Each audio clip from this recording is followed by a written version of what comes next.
Mesdames, Messieurs, c'est l'heure d'accueillir tout de suite sur ce plateau notre invité, Mohamed Madi Diabakate. Vous êtes juriste et politologue. Bonsoir à vous et bienvenue. Bonsoir. Alors avec vous, nous allons évoquer la situation socio-politique au Togo. C'est une situation qui reste depuis quelques jours sous tension avec un débat de juristes ou de constitutionnalistes qui s'annonce en tout cas très âpre sur la rétroactivité ou non de cette loi portant de la limitation de mandat. Mais avant d'évoquer tous ces sujets, quelle analyse faites-vous personnellement de cette situation sociopolitique au pays? Oui, personnellement, je pense que ce n'est pas un débat de constitutionnalistes ni de juristes, mais plutôt un débat de politiciens qui sont dans des calculs politiciens.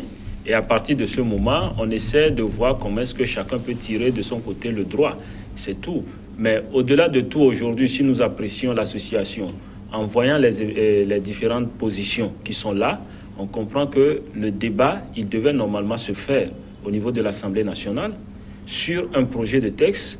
Et normalement, on devait plutôt mettre l'attention là-dessus. Au lieu de critiquer le texte en dehors de l'Assemblée nationale ou sur les zones médiatiques, il fallait plutôt aller au niveau de l'Assemblée et faire des retouches à ce texte au besoin s'il le faut. Un débat déjà à l'Assemblée nationale, vous faites bien de le préciser, mais un débat qui a été aussi dans la rue pendant plusieurs jours. Est-ce déjà une bonne nouvelle, un bon début, le fait que ce débat se retrouve à l'Assemblée nationale? Oui, bien évidemment, on n'arrivera à rien dans la rue. Puisque c'est un débat, c'est une question, c'est une revendication qui a été portée. Alors, il faut en débattre à un moment donné. Il faut à un moment donné, au lieu de chercher à ramener dans la rue une question que forcément tous ceux qui ne sont pas dans la rue maîtrisent, il faut le mettre dans le cadre approprié et laisser les gens qui ont les prérogatives pour en discuter, mais bien évidemment avec les conseils avisés de ceux qui ont les compétences sur ces questions. Entre-temps, est-ce que la rue a peut-être joué sa part à pousser vers ce débat qui finalement s'impose à l'Assemblée nationale? Oui, bien évidemment. Quoi qu'on dise, la situation aujourd'hui, et il est évident que le régime aujourd'hui est ouvert à accélérer le processus des réformes parce qu'il a reçu un appel de la population. Maintenant, cet appel de la population qui a été reçu, il faut maintenant y répondre.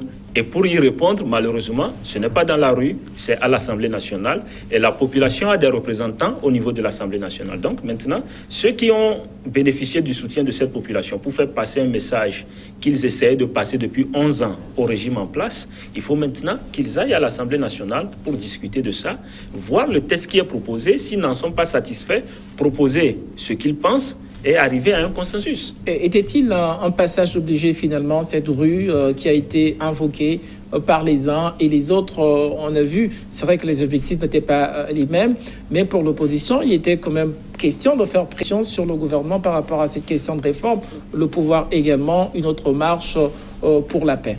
Oui, évidemment, je pense, en toute sincérité, le gouvernement, dans sa marche, ils ont réaffirmé la nécessité de faire les réformes. L'opposition, dans sa marche, a réaffirmé la nécessité ou le caractère urgent de ces réformes. Et je pense qu'à partir de ce moment, nous sommes d'accord que toutes les tendances se retrouvent sur le bien fondé de faire des réformes. Maintenant que le gouvernement répond à cet appel en disant « oui, j'envoie un projet de révision constitutionnelle au niveau de l'Assemblée », il faut maintenant que l'Assemblée nationale invite tous les députés qui sont là-bas à pouvoir plancher sur ce texte. À partir de ce moment, on peut dire que le message de la rue a porté, même si les objectifs au départ n'étaient pas les mêmes suivant les différentes parties. Alors, peut-on avoir, vous, peut-être, vous avez sans doute eu connaissance de ce projet. Est-ce qu'on peut avoir quelques idées sur les grandes articulations de ce projet de loi qui a été envoyé à l'Assemblée nationale? Oui, ce projet de loi, je pense que la principale chose, c'est que nous avons un retour de la limitation de mandat. Nous avons les élections à 2 tours, scrutin uninominal, et aussi nous avons une innovation que j'appelle un peu un cadeau du prince, parce que le prince a proposé que désormais ce ne soit pas seulement le mandat présidentiel qui soit limité, mais aussi tous les autres mandats électifs, principalement ceux des députés, des sénateurs et autres.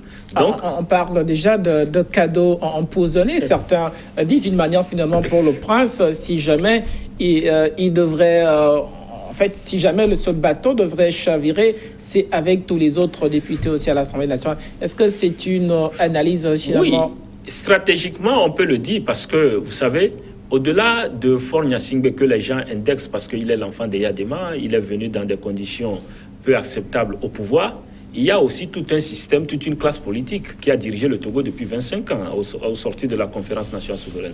Et si Faure Gnassingbé et les députés de sa majorité vont dans cette dynamique, il est possible aujourd'hui qu'en 2020, on ait face à nous une classe politique renouvelée.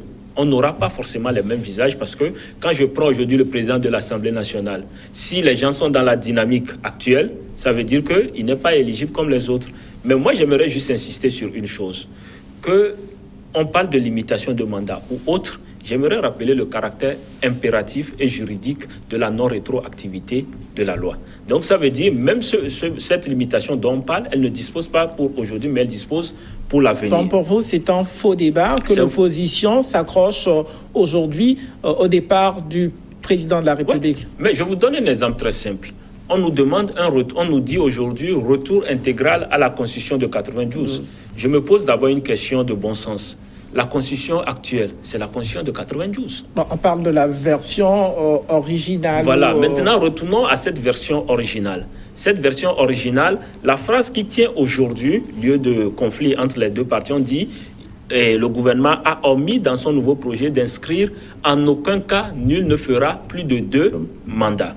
Alors, de façon analogique, je pose juste une question. Nous avons une jurisprudence qui a été créée. La Constitution de 92, elle était là, et Yadema était au pouvoir de 67 à 92. Alors je me demande pourquoi est-ce qu'en 92, cet effet rétroactif n'a pas été appliqué à Yadema. Je le dis parce qu'aujourd'hui, ceux qui parlent du caractère rétroactif de la loi, ce sont eux qui étaient là en 92. Ce sont eux qui ont participé à la rédaction de cette constitution. Ce sont eux qui ont fait la conférence nationale souveraine. Si à l'époque, il y a eu une sagesse qui a prévalu à leur niveau pour dire que la loi n'est pas rétroactive, je me demande si c'est à force de l'usure qu'on cherche à trouver une autre faille. Parce que pour moi, aujourd'hui, la meilleure façon de mettre hors de course Faure Gnassingbé, c'est de le battre à une élection.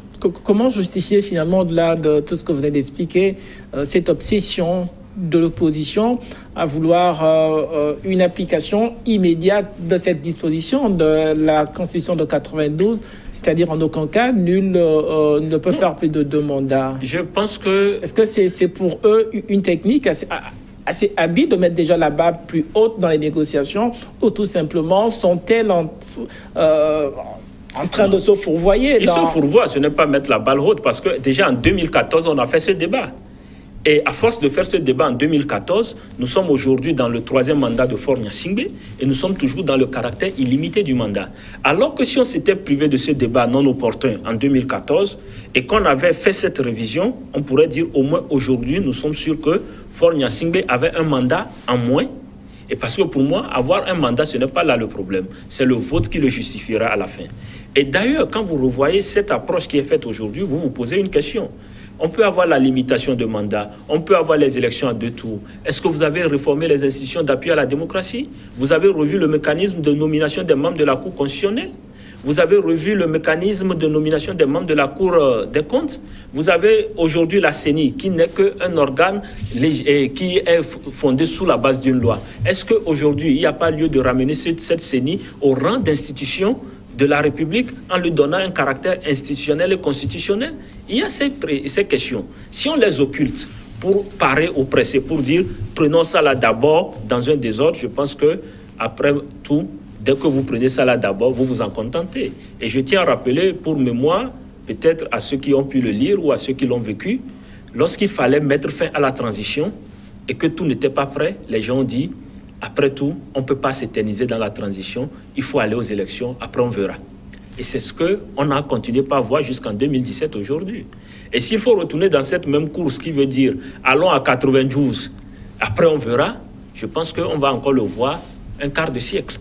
Alors, si je comprends bien, pour vous, il faut prendre le temps qu'il faut pour aller à ces réformes. Je ne pense pas qu'il faut prendre le temps qu'il faut, parce qu'au moins aujourd'hui, nous avons 2 éléments. Nous avons le rapport de la commission de réflexion sur les réformes institutionnelles et constitutionnelles qui a été remis au chef de l'État avec un projet. On ne sait pas de quoi, on ne sait pas ce que contient. Peu importe ce que ça contient, il revient maintenant aujourd'hui sur la base de la première proposition de réforme qui a été faite en Conseil des ministres. Il faut déjà commencer ça, mais demander à compléter certaines choses. Mais quand les gens rejettent cette première proposition et disent « retournons à 92 », je pense que ça, c'est un faux débat. Maintenant, ce projet de réforme, il est là-bas. Et pour moi, aujourd'hui, en tant qu'analyste, je sais que le chef de l'État est sûr d'une chose. L'opposition va boycotter l'Assemblée nationale. Alors, il a deux options. Soit il renvoie le test complet tel que remis par la Commission au niveau de l'Assemblée nationale, ça peut prendre du temps, ou carrément, il fait une sortie publique et il convoque le peuple à un référendum en prenant acte du fait que l'opposition n'a pas voulu se rendre à l'Assemblée. Je tiens à rappeler que lorsque le chef de l'État était en Allemagne et qu'il a été interviewé, qu'est-ce qu'il a dit? Il a dit que la classe politique n'a pas réussi à s'entendre jusqu'à ce jour sur les réformes et qu'il souhaitait maintenant le confier aux intellectuels et à la société civile. Alors aujourd'hui, ça a été fait, il a mis des moyens dedans et je pense qu'il peut sortir un produit. Et j'ai toute la certitude d'ailleurs que le projet de test envoyé au niveau de l'Assemblée nationale déjà par le Conseil des ministres n'est qu'un extrait en réalité de ce test de la Commission. Alors, je voudrais qu'on revienne peut-être à l'argumentaire de l'opposition. Alors, entre-temps, c'est vrai, vous l'avez dit, il était question de revenir à la Constitution de 92, sauf qu'il y a une tendance un peu dure, une aile dure de cette opposition qui parle de départ du président de la République, pas tant parce qu'elle le veut, mais parce que la population, elle dit travailler en ce moment pour la population ou le peuple, entre guillemets, qui demanderait le départ, donc qui s'aligne à cette demande du peuple. Est-ce qu'il y a un raisonnement? Déjà une première chose. Vous savez, quelqu'un lance une manifestation, ça prend, ça redonne de l'espoir. Quelqu'un écourte une promenade en Europe pour revenir et se rallier à cette manifestation. Promenade. J'y reviendrai. On va rappeler d'autres pour dire « Ah, venez, c'est le moment choisi par Dieu ». Alors que ce qu'on a tous oublié en ce moment, celui qui a initié cette marche, il avait une vision. Sauf que cette vision, ceux qui viennent se rallier à lui ne se sont pas appropriés cette vision. Donc à partir de ce moment, quelle que soit notre bonne volonté, nous sommes dans une cacophonie politique. Non, la vision, en tout cas, vous parlez de Tikpi Hatchadam. Oui, il était clairement, lors de cette marche de retour à la Constitution de 92, à ce niveau... Non, soyons assez sereins. Lorsque Tikpi Hatchadam parlait de retour à la Constitution de 92, qui l'a pris au sérieux au niveau de l'opposition, qui a soutenu cette initiative ou qui l'a appuyé. Tout le monde, dans les coulisses, l'a dit, c'est pas ça. Ce qui pousse les gens aujourd'hui à aller autour de Hatchadam, c'est juste parce qu'il y a eu une répression de la marche initiée par Hatchadam et il y a eu une mobilisation populaire, une indignation qui a créé un terreau favorable. Maintenant, quand vous récupérez ça et que vous vous asseyez, vous dites, OK, voici ce que nous voulons réellement dans la Constitution de 92. Si vous dites vous voulez la Constitution de 92, au même moment vous ajoutez le vote de la diaspora, est-ce qu'il est contenu dans la Constitution de 92? Je ne pense pas. Mais si vous voulez qu'il soit constitutionnalisé, à partir de ce moment, ça veut dire qu'en réalité, vous voulez qu'on révise la Constitution et qu'on y rapporte certaines choses complémentaires. Donc, on ne peut pas demander la Constitution de 92 et demander au même moment le vote de la diaspora, parce que ce n'est pas dedans. Mais quand on le demande, ça veut dire qu'on est ouvert en principe à un dialogue, à une discussion pour enrichir la Constitution de 92. Et je rappelle au passage que la Constitution de 92, elle demeure la Constitution en activité aujourd'hui. Maintenant, quand on va dans la rue, on fait une marche et on dit, bon, maintenant la marche a décidé d'aller déloger le président, qu'elle ne veut plus de cette Constitution. À partir de ce moment, je me demande qui suit qui. Soit on est leader, soit on est suiveur. À partir de ce moment, il faut se poser les bonnes questions. Je suis d'accord du fait que l'opposition devait faire passer un message au gouvernement. Ça veut dire quoi? Quand on est leader, on reste autiste vis-à-vis du peuple, on lui impose une directive. Un leader, il n'est pas là pour imposer sa vision au peuple, mais il est là pour faire le point et dire au peuple ce qui est possible, ce qui est sérieux, ce qui est responsable, mais aussi aller dans une dynamique. Et la dynamique aujourd'hui de base de tous les Togolais qui sortent, c'est la limitation de mandat. Aujourd'hui, il y a des Togolais aussi, il ne faut pas l'oublier, qui sont sortis quelques jours plus tôt pour dire qu'ils apportent un soutien à Faure Gnassingbé. Ne électrifions pas le débat. Ne créons pas une situation qui va mettre des gens dans des positions campées. Moi, je suis désolé. Ces enfants qui sont morts à Sokodé, qui pensent à eux? Aujourd'hui, on s'assoit là-bas, on dit aux jeunes, on est sorti pour une marche avec des objectifs spécifiques. À un moment donné, on dit non, sous l'émotion et sous la dictée de la rue, qu'il faut aller déloger. Non, je pense que le caractère sérieux, responsable des dirigeants, ça s'apprécie aussi. À partir de ce moment, je n'ai pas envie d'apparaître comme quelqu'un qui n'est pas tendre envers l'opposition, mais présentement, j'ai l'impression que l'opposition, de par les actes qu'elle pose, me pousse à lui donner une analyse claire et sincère. Aujourd'hui, nous nous disons juste une chose. Nous avons demandé certaines choses qui tiennent à cœur. C'est ce qu'ils demandent, la limitation de mandat et autres. C'est ce qu'ils ont toujours crié. Ils l'ont. Moi, je dis d'ailleurs que c'est trop insuffisant. Parce qu'on ne peut pas obtenir la limitation de mandat, les 2 tours, et croire que le tour est joué. Il faut obtenir plus, poser plusieurs préalables, mais réformer la Constitution pour aller plus loin. Maintenant, on oublie ça. On dit, laissons ça d'abord, allons chercher le départ de Faure. Je pense que le départ de Faure, il peut être négocié, mais politiquement, pas légalement, ni juridiquement. Le départ de Faure, il peut être négocié politiquement parce qu'il en va de l'intérêt même de unir, de créer une alternance en son sein, parce qu'aujourd'hui, ils ont un candidat qui n'est plus vraiment à la côte pour un bon nombre de Togolais. Et à partir de ce moment, le parti UNIR même a l'obligation de réfléchir au départ de Faure. Mais quand c'est l'autre, l'adversaire, qui exige que Faure soit dégagé, là, ils font braquer plutôt le camp UNIR. Et UNIR ne va plus réfléchir, mais il va agir en tant qu'être émotif. Mais c'est ça tout le problème aujourd'hui. Obtenons d'abord cette limitation de mandat. Obtenons, si possible, la constitutionnalisation de la CENI. Obtenons la réforme de la nomination des membres, que ce soit à la Cour constitutionnelle ou à la CENI. Allons de l'avant. Demandons à la Cour des comptes de se pencher sur les élections pour savoir comment est-ce que les gens financent les élections. Tout ça. Parce qu'aujourd'hui, qu'est-ce que les gens plaignent? C'est une question de gouvernance. Alors, sur tous ces points, visiblement, on en est encore très loin. On n'en est pas loin parce que tout cela se retrouve dans le document, en principe, proposé par la Commission des réformes. Alors, ce qu'il faut dire aujourd'hui, c'est que l'opposition qui était présente à l'Assemblée nationale aujourd'hui a dû...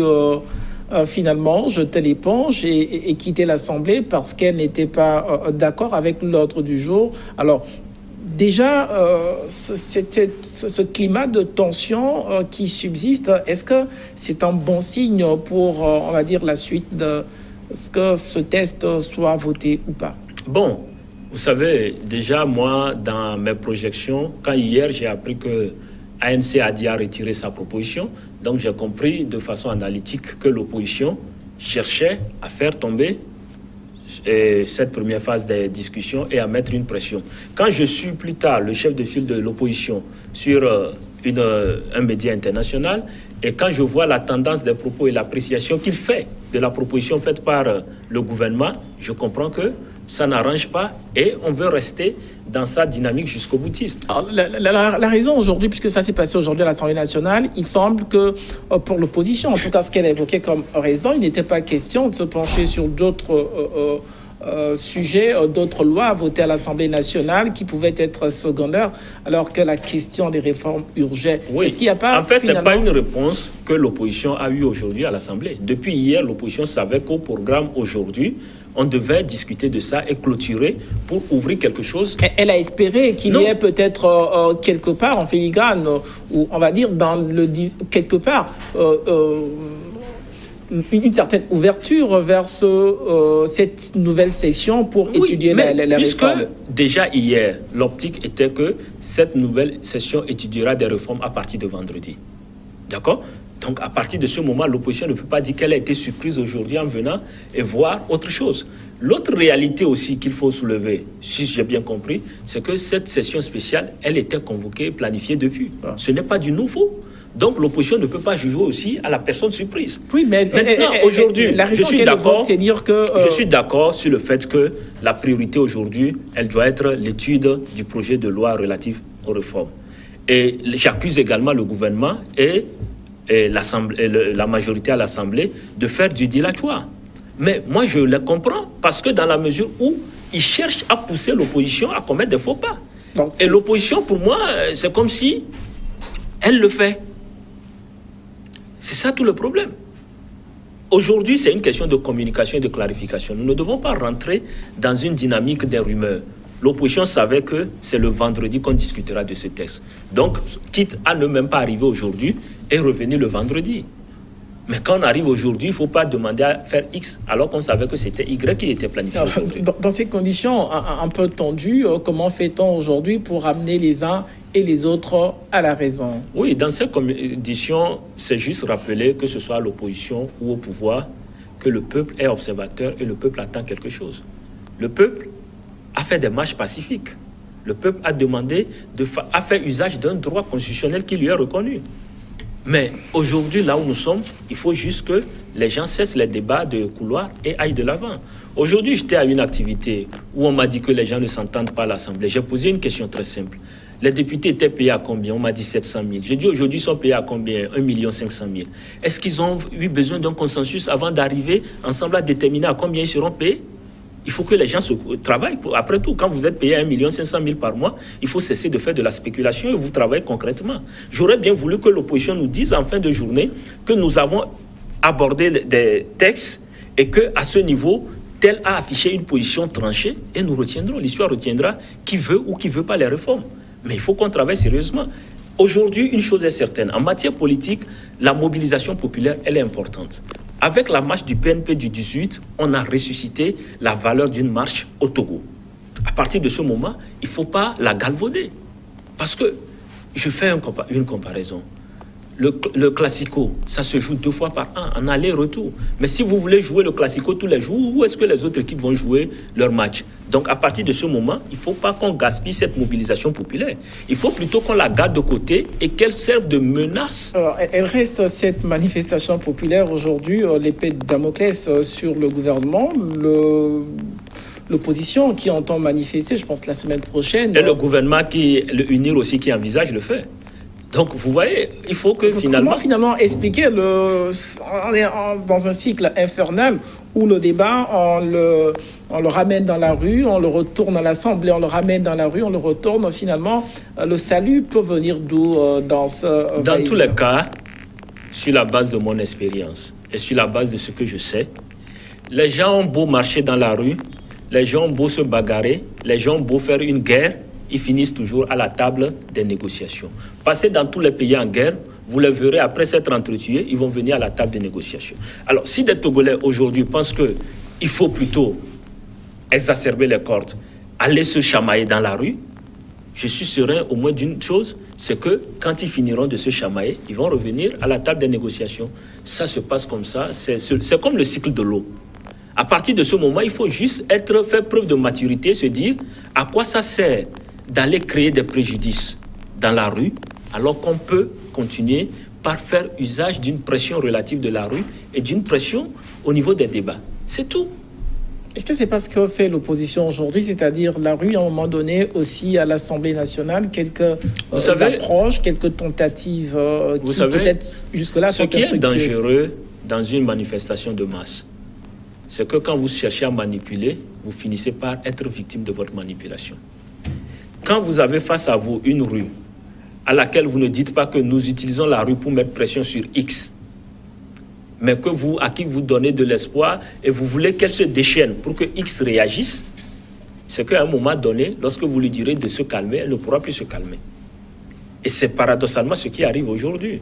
Et pour moi, c'est quand, à partir d'un moment, un leader me dit que lui suit le peuple, je suis d'accord qu'on respecte la voix du peuple. Mais on ne suit pas le peuple quand on est le leader. C'est le peuple qui vous suit. Parce que le peuple, il a des aspirations différentes. C'est vous qui les fédérez, c'est vous qui les orientez. Et si vous ne le faites pas, à partir de ce moment, vous n'êtes plus le leader, vous êtes le suiveur. Merci. Mohamed Madi Diabakate, je rappelle que vous êtes juriste et politologue. Merci c'est moi qui vous remercie. Mesdames et messieurs, restez avec nous. Dans quelques minutes, un nouveau journal sur New World et nous revenons juste après d'un regard croisé avec d'autres invités.